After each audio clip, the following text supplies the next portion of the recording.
This is your basic torque converter. This is the side of the torque converter that actually hooks up to the engine. So the flywheel mounts on this side, and then the engine mounts into the flywheel.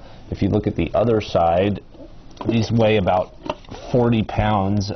This is the side that hooks into the transmission. So the idea behind a torque converter is to take the engine's rotation and provide a viscous coupling or a way of getting the power from the engine back to the transmission without having to have a clutch in the middle of it. So when you open the torque converter up, what you find is two sets of vanes. You can see why this weighs 40 pounds or so. It's made out of solid steel that's about 1/4 inch thick in the casing, maybe 5 or 6 millimeters here.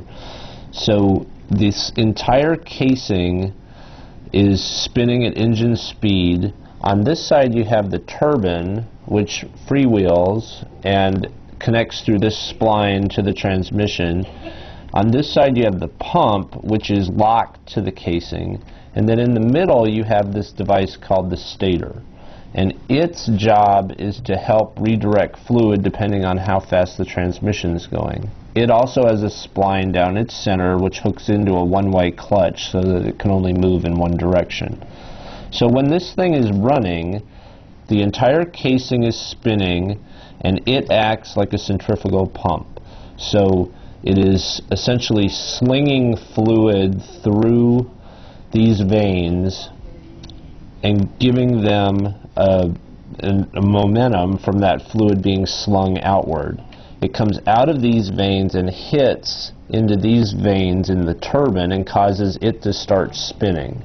And as it spins, it's sending its motion through to the transmission through this spline right here.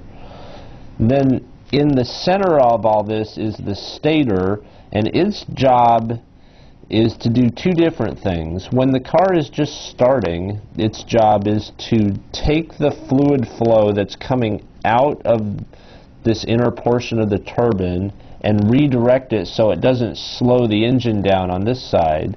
And then as everything speeds up and the car is running, its job is sort of to get out of the way and let the fluid flow naturally. So you've got two different problems that are happening depending on whether you're accelerating the car or whether the car's at a high operational speed, and the stator is just helping the fluid flow. Torque converter provides minimum drag depending on the speed at which the engine in the car is going.